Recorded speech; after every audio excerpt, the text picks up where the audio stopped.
For me, he started with, "Are you fucking brands, yeah?" Who the fuck are you talking to, mate? Who the fuck are you talking to? You're talking to someone that started their own business, grinding like you were before your video hit the GRM, mate. Yeah? Let's be clear. Yeah?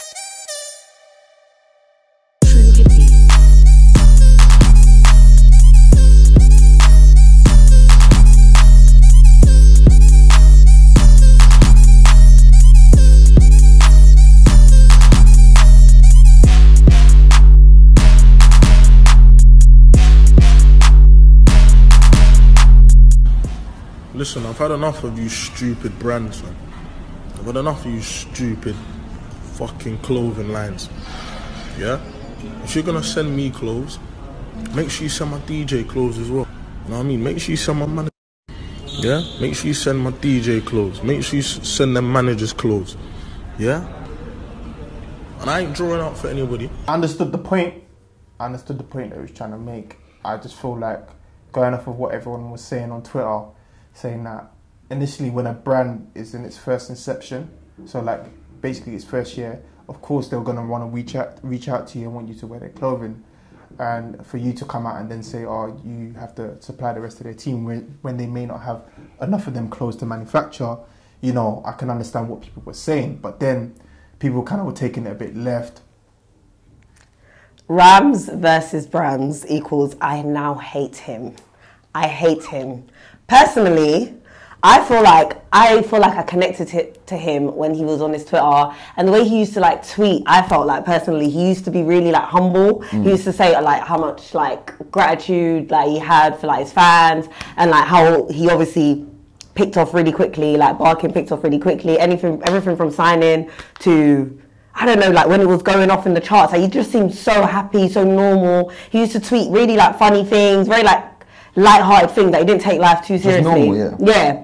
So the minute he put that there, there's no way. I hate him now. There's no way. Then I feel like it's going to be hard for you to understand because there was... I know about Ramz. You know about Ramz? Yeah. How do you know about Ramz? Barking. Hey, ting from Barking. So basically, Ramz Barking has gone on Snapchat or wherever it is, and he's kind of doing this rant in which he's saying, listen, yeah, all you dickhead clothing brands, yeah, if you're going to send me clothes, make sure you send some for my DJ over there, yeah. Make sure you send some for my friends over there, my managers over there. Make sure you send clothes for everyone kind of thing. I'm not going to promote your brand and wear your clothes in my video if you're not supporting, man, like full team and stuff like that. Yeah.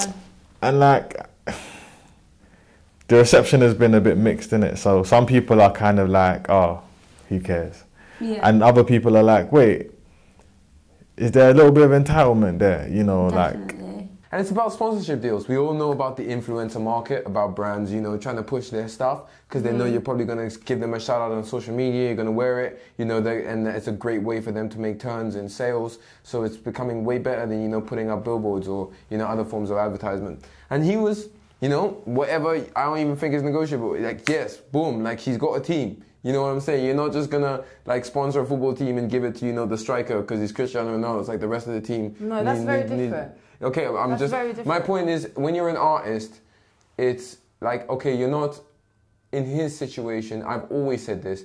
I don't think artists are wise enough. It depends on your level. So some people were arguing he's getting too big for his boots, but it's the principle that I like rather than, you know what I'm saying? I think ultimately that could just be perceived in the sense of where he's speaking to all types of brands, even the brands that are big. They have to, like, you know, do the rest of the team as well, which some of them do actually do, you know, to be honest. I know for a fact Adidas definitely do that. Yeah. They definitely like plug the artists and the rest of the team and stuff. I ain't gonna lie, I don't give a fuck. I actually don't give a fuck. Like, I don't know why this is a subject, but apparently we're all bored. We had to find something to talk about, so we'll talk about this. Do you think it was worse because he didn't name the brand? Because now he's put all brands under the umbrella. No, whereas if he said specifically, okay, Nike, you're a big corporation, you should be sending stuff for all my boys rather than just me. This is my problem with him. What's the issue? it's not the fact that he asks for his team members to have things, because everyone can ask that. Like, it's like someone inviting me to somewhere, me saying, "Oh, can I just have a +5 because I can?" What if I'm at a certain level in the industry? I can say, "Can I put a +5?" And you know what I mean. See where it goes. You can't really lose from asking. However, for me, he started with, "Are you fucking brands? Yeah, who the fuck are you talking to, mate? Who the fuck are you talking to? You're talking to someone that started their own business, grinding like you were before your video hit the GRM, mates. Yeah? Let's be clear. Yeah? I think my immediate reaction is, yeah, entitlement. And your brand is Ramz, not Ramz and his like friends and family. Yeah. So, yeah, that's what the brands are investing into. And it's not, you know, it's not a charity, it's business at the end of the day. There you go. I don't know, is that savage?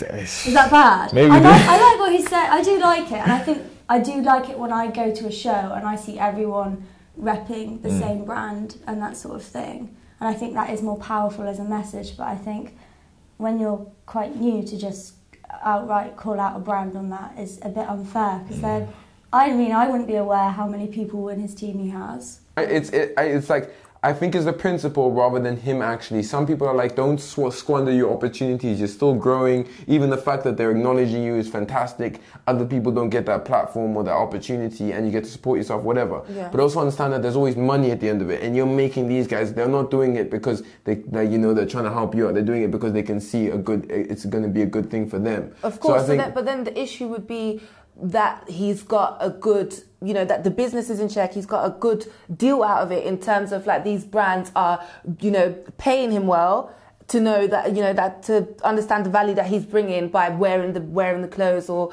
exposing these brands. I think that should be the issue, but not him saying that they have to close his whole team if they want to work with him. I think that's very different. An analogy you use about football teams or whatever, I think that's very different. Oh, I agree. I think I'm being cynical because I'm someone that's genuinely against branding, and I loved how much he didn't care. That was more. If I'm really honest with you, it was just like how stupid that was. If you really cared about money, people would be like, "Oh, that was such a bad thing." But he did not mind. Like, it must have crossed his mind, me saying this, I might never get another sponsorship deal again, Because he didn't just target the one brand and send it close. He said, listen, none of you lot, don't message me, I'm not going to do this. And also, you have representation. Why can't you just tell your representation to handle it and to negotiate? I feel like it was a bit too braggy McBraggerson for me. You just get on the snap and you just wanted to show off. And now, we're done. All ties cut. You don't know me, I don't care. I don't want to know you. All cut, it's done today. But it's not on the brand's back for them to kind of accommodate your friends. If anything, you should make it a situation, like you said, that if people know, like your friends, like Jay Huss, people know J5, Stormzy, people know Flips. Do you get what I'm saying? Because he's incorporated them into his operation in such a way that people can be like, okay, well, you want us to send Flip something? Okay, that's not a problem. But if you just want us to send your friend's stuff and he's not even going to promote what we're doing, or he really even has no correlation to our brand, then I personally wouldn't do that. And my team and my thing. Where do you draw the line? No, of course. The line. Do you know what I mean? And he's the star. Yeah. And as a manager, you shouldn't even be trying to get dips and things like that, because you have the understanding that I'm just the engine behind this thing. Of course. And he's the star. Right. And speaking of Kanye, Virgil, who was Kanye's longtime creative director and also the founder of Off-White, which is the brand store that MBU wear. Yeah, I wear. My kids wear. What about you, Charlamagne? Off-White? Nah. All right. Well, he is now going to be Louis Vuitton's first African-American artistic director That's dope. ever.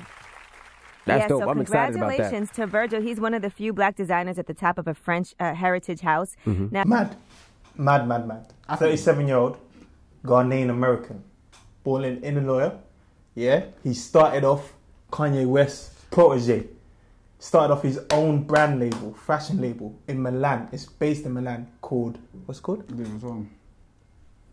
It's called Off-White. Oh, Louis Vuitton? No, I'll get into that. I'm building up the backstory. Oh, you're bringing that story. I didn't know. I thought it was called Louis Vuitton. It's cool. I ain't listening. I can't listen. I ain't listening. Carry on, bruv. Carry on. I'm sorry. I lost the floor. You got this. It's alright. Off-White. And then this year he knows that in June he's starting menswear art director, Louis Vuitton. He does. Virgil Abloh does DJ sets, no? Oh, yeah. So I've seen him from. I think he was at the Yeezus shows. He did like the Yeezus Fashion Walk DJ sets. You know, he did obviously Off-White, the night collaboration. I don't like the clothes. The night collaboration's cool with the kicks. And Skepta, obviously, I think was the first person that kind of put me onto who he was. I always thought he was English. He's not, obviously. I've learned that now. I haven't really paid attention, but I feel like now, as it's been brought to me in like the level that it's been brought out, I feel it's almost like, oh my days, like there's so much background to him, there's so much history to him, and yeah, I feel like what a time to be alive. At least there's success in different areas, not just music, not just entertainment, now in fashion as well. I think that's great. It's almost as exciting as when he announced that he's got an IKEA range coming. Did you hear about that? Did that ever come out? I think it's coming out later this year. That is mad. But no, in all seriousness, it is amazing. You're more excited about the IKEA one than the LV one? I'm not. Yeah, I think it's amazing. I think it's a massive statement from Louis Vuitton. I think what he'll bring will really transform sort of the direction they go in. There'll be a lot more, I don't know, be a lot more as art rather than what it's been before, where it's very, very traditional. Yeah. And yeah, I'm excited to see what he brings. Virgil Abloh is a famous designer, and what basically has happened is he's just become like a creative director of Louis Vuitton. Yeah. I think it's. What do you think? I think it's great because he's a young black male that has risen to literally the top heights of his industry, and I think that is in any case something to celebrate, and it's aspirational because now you've got young kids that are able to look up, and I think that's the element of it that we should celebrate over criticizing the fact that maybe he's unqualified or because he's the founder of Off-White, which has its kind of streetwear roots. Bruv, That's mad. Bruv, I think it's mad. I think what you're doing is mad. I can't afford it, but it's mad. Can we afford it though? Let's be real. Let's be real. We're happy for him and that. I'm letting you know. I'm letting him know when he watches this. No, man done the research. Bruv, I think Virgil is sick. Have you seen Off-White clothing? Yeah, of course. You have to do a password and that to get to the website sometimes. I'm thinking, no, you're doing the most. But the clothing is nice and that. Yeah, I rate Virgil. He DJs as well, Yeah. He's sick, fam. What he does for us, for the culture, in terms of pushing it forward, is beyond amazing to me. I'm just waiting to see what he releases for Louis Vuitton. Does he make it more streetwear? Does he kind of cater to us as well as everybody else's? What is his designs gonna be like? That's just me thinking on a journalistic aspect anyway, and just being a fan. Don't even be off what we wear, what streetwear is. But that's not really Louis Vuitton's MO. So there might be some parameters around what he has to do. Sometimes change these unless things they have. It's change. You have to do change. I heard that, but they made a change already. But are they going to give him full creative control to design what he wants, though? I mean, it's good. It's good because Louis Vuitton's always been that brand where they fucked with Kanye for a little bit, but then they went off, and I don't think they've ever really wanted the culture to be immersed with that brand. But I think they've realised their sales are probably dying out a little bit, and they needed to pick me up. So what do? They come to the culture again. They might time him. Yeah, they could, but he's head of menswear. It's not even like he's just doing a custom Off-White Louis Vuitton piece. True. It's not like they've taken Off-White, they've taken Virgil, which I think is much more powerful than taking Off-White in with them. Most definitely. But obviously you got Gucci, you got Dapper Dan. He opened a Gucci store in Harlem, which is crazy. But yeah, it's good that obviously the fashion brands are fucking with the culture, but again, longevity, let's see. Yeah, I think, everyone else is going to do that. I'm excited and well done stuff. So I'll just cut straight to it. What? I'm confused as to how LV, who is a brand who's never really, of course we 100% affiliate with the brand as a culture and as a young people.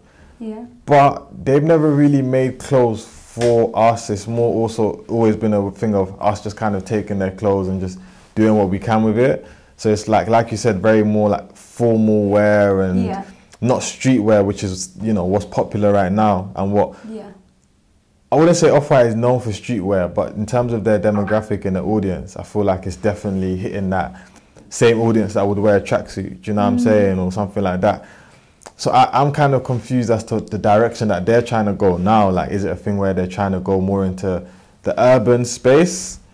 or is it just a thing where they appreciate him and what he means or what he represents as a designer, and they just want to incorporate that into LV? It's a business. And it is a business, and you have to be able to stay relevant. Yeah. Do you get what I mean? But anyway, half of us are still not going to be able to afford that shit, so... You know what I'm saying? The most expensive luxury band in the world, I think it's something like 27 billion or something like that. I was reading the Louis Vuitton turnover, so it's like, I feel like, look, elevation is always great. I mean, I have my own opinions about the fashion industry, which again are irrelevant for all intents and purposes.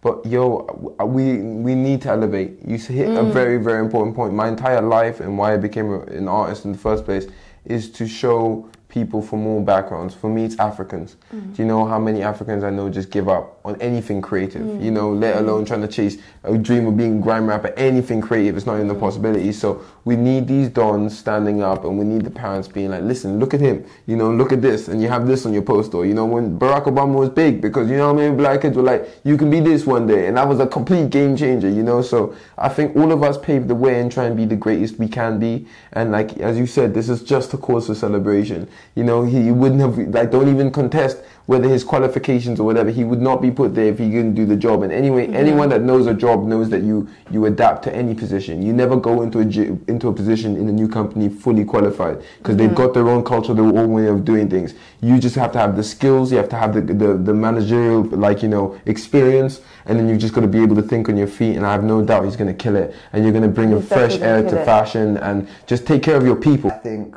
with these guys, how they can move forward, you know, they just got to be consistent and they got to keep doing it. In time, as you said, Virgil's had multiple clothing lines fail. He's still there, he's still going. And, you know, they've just got to have perseverance, persistence, and at the same time, have a USP. Like, Virgil, obviously, yeah, you know, he's been doing this for how long? And really and truly, the only time me and quite a lot of other people, by the sounds of it, heard about Off-White and his clothing line was them red tags on the Nike kicks. Do you know what I mean? And that was different. It was US. I'd never seen that before. You know, if you're going to stay on print t-shirts, then expect your career to stay on print t-shirt money and to stay on that longevity. There's no pension in that, to be honest, unless you've got mass budgets behind you. This is the reflection spot here where people sit. Imagine you're sick and tired of looking out your window to Grenfell. You come down and you just get it from a different view and you get to take it in. I know it's hard to watch. I'm used to it now, but I'd ask you to just imagine what the people had to go through that night. Yeah. Sometimes, I kid you not, I look up there and I still see people screaming for help, jumping out. Now, like, if you look long enough, you're gonna see that. Obviously, the Grenfell documentary, very, very tragic. I think the main thing I could have to say is that it was definitely beautifully captured in the sense of where they used everyone that was in there, that was mentioned in there, were people that actually have gone through it. They've been through it, they've survived, and they've lived to tell the tale. And I didn't know much about it. I've read a few things here and there, but watching the documentary kind of let me feel kind of a bit empathetic in a way, because obviously, like, especially that guy in the hotel. Yeah, when his brother died. That touching, absolutely touching. I mean. So you actually watched the Grenfell's Lost Life documentary, which is a good thing. What did you think? I think everyone should watch it. And when you mentioned that it had quite a lot of backlash, I was immediately a bit confused, because I thought it was a legacy documentary, and it was honouring the lives, and it was a celebration of their lives rather than a focus on, you know, the family of the survivors or those who had died, reliving those tragic moments. So I was a bit confused why it had so much backlash.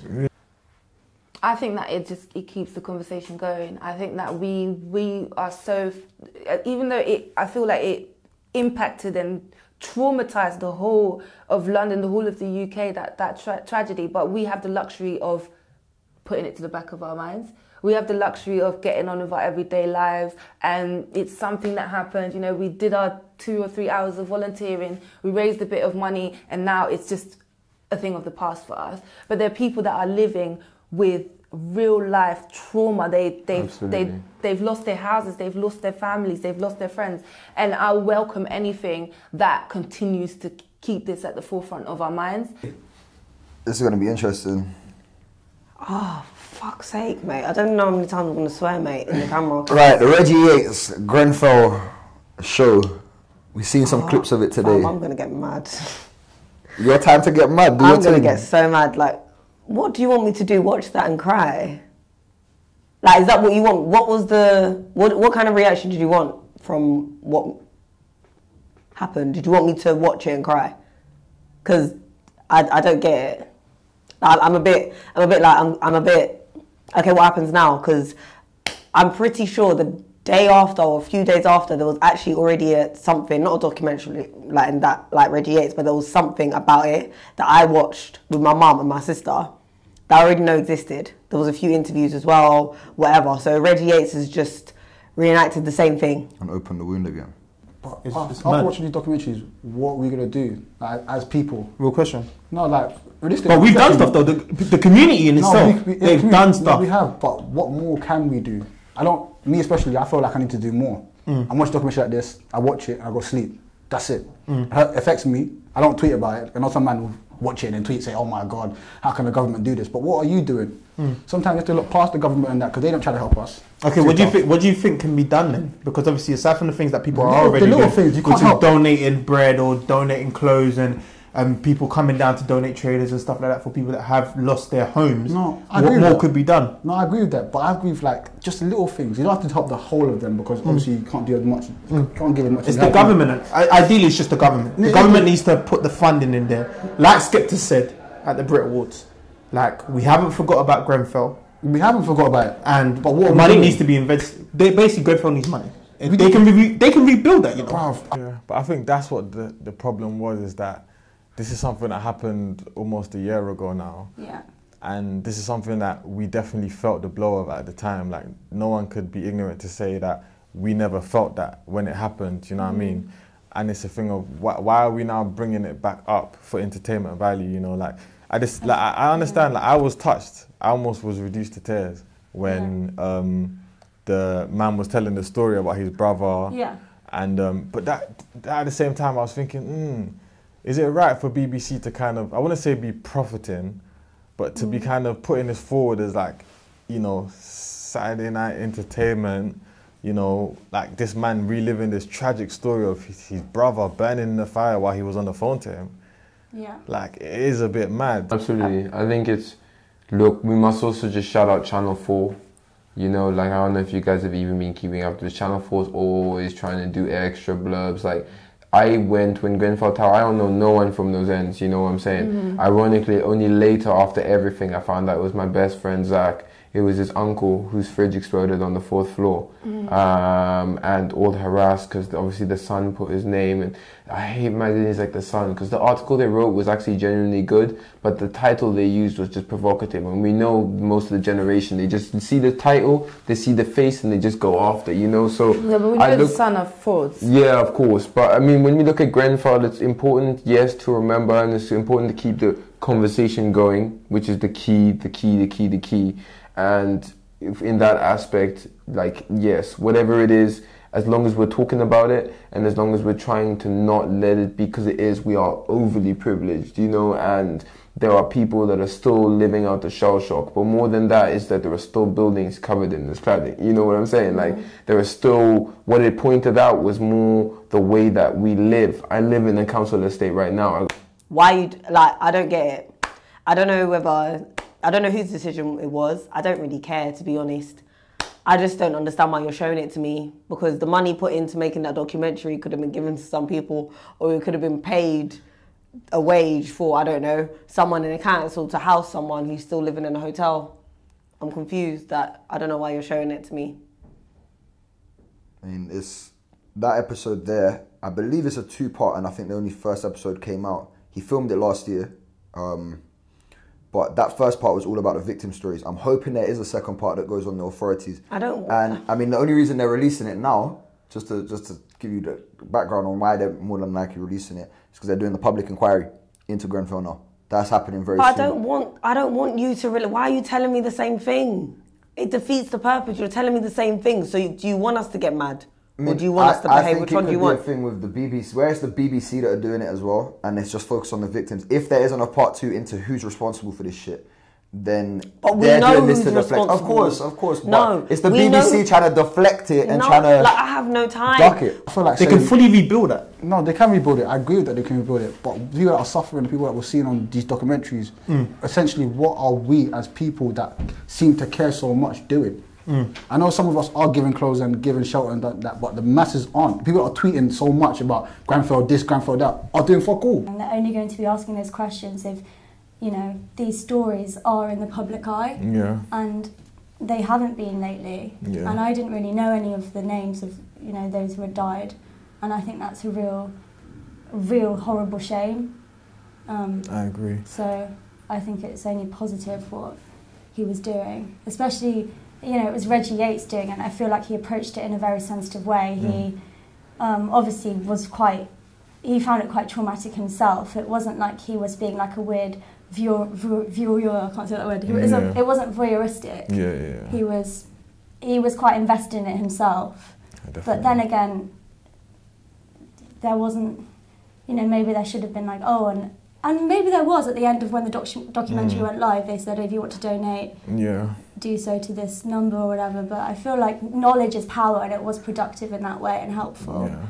I agree. I definitely agree with that. For me, I'm a fan of content, like whether it's good, bad, ugly.